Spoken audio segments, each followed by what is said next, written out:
السلام عليكم ورحمة الله وبركاته. أهلا وسهلا بحضراتكم حبايب قلبي الأعزاء. يسعدنا ويشرفنا اشتراككم ودعمكم لنا في القناة ليصلكم كل ما هو جديد فضلا وليس أمرا. النهاردة هنعمل مع بعض الكبدة بتاعت الفلاح. كبدة الفلاح. طبعا دي جهزنا مكونات الكبدة. قبل أي حاجة، اللي أول مرة شرفنا في القناة، احنا قناة مودي قلبي دودي مودي قلبي وأنا دودي. مامت. احنا قناة مودي قلبي دودي. اتمنى بعد اذن حضراتكم اللي اول مرة شرفنا في القناة، لو عجبوا الفيديو ما ينساش يحط لايك كومنت حلو زي قلوبكم لمودي قلبي دودي. النهاردة معانا كيلو من الكبدة متبلاها تتبيلة سريعة كده بربع كوب من الزيت مع كيس تتبيلة الكبدة الجاهزة. بعد كده معايا 3 بصلات كبار مقطعاهم جوليان. ايضا معايا 2 طماطمتين كبار مقطعاهم جوليان، و3 3 قرون شطيطه بس ما بتحرقش زي الفلفل بالظبط مقطعاها جوليان، عشان أنا ما بحبش الشطة يعني تحرق زوري. طبعا عشان مودي ما بيحبش الشطه. يلا بينا نشوف هنعمل ايه على النار. هنا حبايب قلبي دي كده قطعه الدهن اللي كانت جايه او البوش اللي كانت جايه مع الكبده، مع كيلو الكبده. فانا امسك يا مودي بس ما تجيبهاش بيه، خليها كده خلاص. ما تصورش يا مودي، اصور هنا كده كده. فانا حطيتها على النار عشان اشوحها في معلقه كبيره من السمن البلدي زي ما حضراتكم هتشوفوا معانا. أيوة يا جماعة أنا لو بقول لكم كده عشان الرز خليك مثبت على الاكله خلاص. هو انت اللي حاطه ابيض ده رز ولا سمنه بلدي؟ لا دي الابيض دي سمنه بلدي، وبعد كده ده رز معاه ده سمنه بلدي. والتانية دي اللي هو البوش اللي بيجي مع الكبده، قطعه كده قطعه من البوش بتيجي مع الكبده لما بنشتريها من عند الجزار. طبعا يا جماعه دي بحبها يا خلاص. بس انتم طبعا انا جبت حاجه بالليل هوريها لكم لسه. طبعا هنعمل لكم فيديو عليها بس بالليل ان شاء الله. اقول لكم اسمها. قول لهم. قناع. الله قناع. الله يا جمال. انا هخوفكم بيه بقى يا جمال اسد يا جمال. بس ثبت بس على الاكل. بنعتذر لكم بقى نعمل زي ابوك الراس يعني كده. دي ده صوت الاكل فش. بس ثبت اللحمه فين يا مودي. ايوه كده وهيقع مني. طبعا يا جماعه انا بحبكم. انتوا عايزين تجوا في عيد ميلادي تعالوا براحتكم ان شاء الله نعمل احلى عيد ميلاد لمودي قلبي دودي على قناه مودي قلبي دودي. اكتبوا لنا بقى عايزين نعمله في البيت ولا في اي حته نعمله عند اي حد ولا. اكتبوا لمودي لو عايزين مودي يعمل العيد ميلاده فين، في البيت ولا في كافيه ولا في اي مكان، واحنا هنعمله زي ما حضراتكم عايزين. احنا اول حاجه بنشوح كده حته البص. ماما ايدي وجعتني بس هاخد الدعاء بقى. حبيبي قرب هنا يا مودي. يلا بقيت شويه زمانيه. ايوه كده. طبعا يا جماعه الاكل اهي احنا بنشوحها. يا والنبي يا ماما تحملته عشان بيعيد. زي ما حضراتكم شفتوا كده بنشوحها في السمنه البلدي، وهحط عليها ايضا كيلو الكبده هيتشوح معاها السمنه البلدي. طبعا دي مش كبده عاديه، دي كبده فلاح. الكبده عاديه كبده فلاح. الله اكبر يا لذيذ. الله اكبر عليكي يا لذيذ. طبعا هي كبده فلاح مش كبده عاديه. الكبده بنحاول نفرشها بس كده في الصينيه، ما نقلبهاش كتير عشان ما تنزلش ميه كتيره منها. اخويا اللي طلبها بس مش عايزه اقول اسمه يا جماعه عشان ده مش لا ما اقدرش يا كبدي. اتكلم يا روحي. اسم حطها كده. اسم اخويا اللي طلب مني كبده عاديه اسمه احمد اخويا. طبعا حبيب قلبي اقول ماما. لهم اسم مراته. لا خلاص بقى خلاص. خلاص. هلو خلاص بقى. هلو 5 6 7 8 9 10. انا مقطعاها تقطيع عصافيري صغير علشان هعمل لمودي النهارده كبده الفلاح. انا دماغي وجعتني وجعاني. بنقلبهاش. هو مودي طبعا دماغه وجع عشان تعبان يا اولاد، انا ومودي قصدي تعبانين. ايدي عشان بس السلام انا عليكي يا قلبي. هكمل عشان دعاء. طب حاسب. بص هنا. دعاء حبيبتي. قلب ماما يا ناس. القمر. انت قمر حياتي يا خلاص.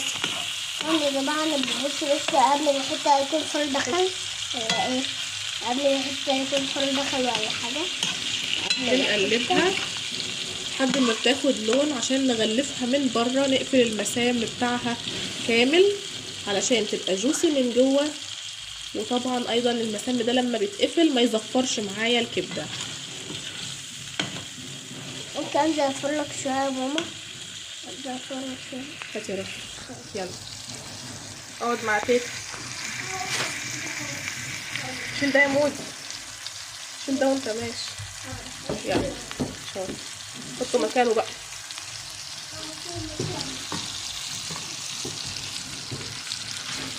زي ما حضراتكم شايفين كل ده على نار عالية. كل ده على نار عالية، ما هدتش النار خالص. انا مش عايزاها تعمل مية، انا عايزاها تتغلف الاول كاملة مكملة.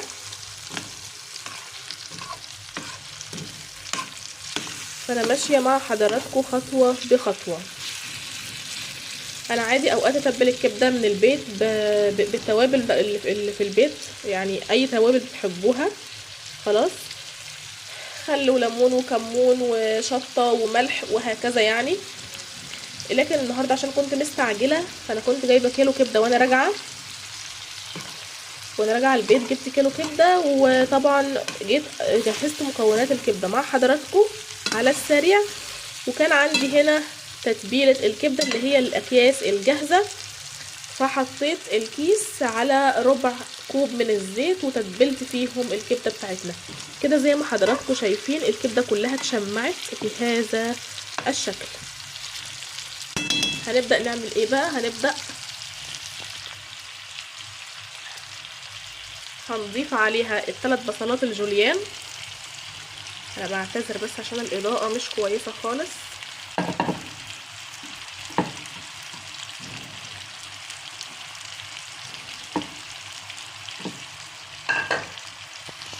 اهو بهذا الشكل كده. ده 3 بصلات كبار على الكيلو الكبده، يا اما تحطي بصلتين يا اما تحطي 3 بصلات، ما تزوديش عن كده.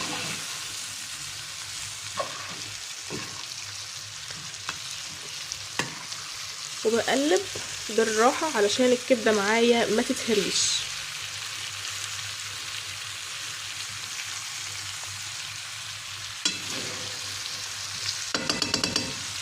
وبعد كده بنحط الطماطم والفلفل بتاعنا.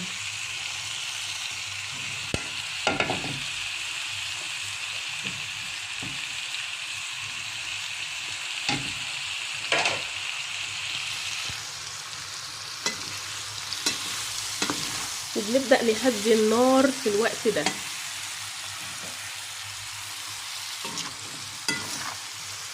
هتحتاج معانا شوية مية، مثلا لو انتوا عايزين تزودوها مية عشان هي مثلا ناشفة خالص بتحطوا اقل من ربع كوب، يعني حاجة صغنططة خالص. لو مش عايزين هي كده كده هتنزل الوقت ميتها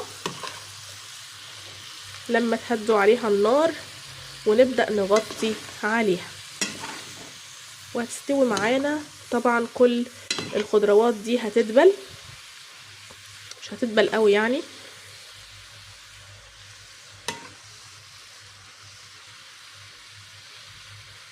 وهندوق مع بعض احلى كبده الفلاح على رأي مودي. كده هنبدأ نغطي عليها ونسيبها بقى على نار هاديه خالص. هي بتنزل ميتها شويه بشويه، وبعد كل 5 دقايق بنشوفها ونقلبها نشوفها محتاجه حاجه ولا لا. كده زي ما حضراتكم شايفين هنبدأ نغطيها بهذا الشكل، وهدينا عليها النار كويس جدا. كل 5 دقايق هنيجي نقلب فيها لحد ما تستوي معانا، وبألف صحة وهنا على اللي ياكل. لو عجبكم الفيديو بعد اذن حضراتكم لايك وكومنت حلو زي قلوبكم، ما تنسوناش بدعاء حلو من قلوبكم، ما تنسوش اشتراك لقناة مودي البدودي لاننا بنكبر بيكو وليكو. اهي يا بنات انا عن نفسي ما بزودش ميه ولا بزود اي حاجه خالص، لان الخضار كده كده بينزل ميته. حاطين البصل، حاطين الفلفل، حاطين الطماطم، كده كده كل ده بينزل ميته مع البخار اللي بيطلع من الكبده والاكله، فبتعمل معايا ميه.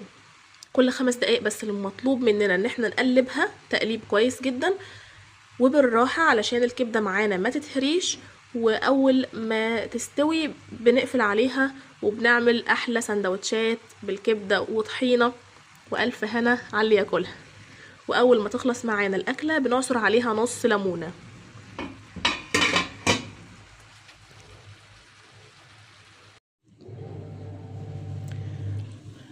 حبايب قلبي زي ما حضراتكم شايفين، اوه يا جماله يا جماله يا جماله. انا ما ضفتش عليها اي ميه خالص ولا اي سوائل، هي الخضار اللي فيها اللي بينزل السوائل بتاعته بنفسه. وكده تبقى استوت معانا. في المرحله دي بنعصر عليها يا اما ليمونه كامله يا اما نص ليمونه على حسب حضراتكم ما بتحبوا. والف هنا وعافيه على قلوبكم الدافيه الحنونه. استودعكم الله وانتظروني في فيديو قادم، والسلام عليكم ورحمه الله وبركاته. باي باي.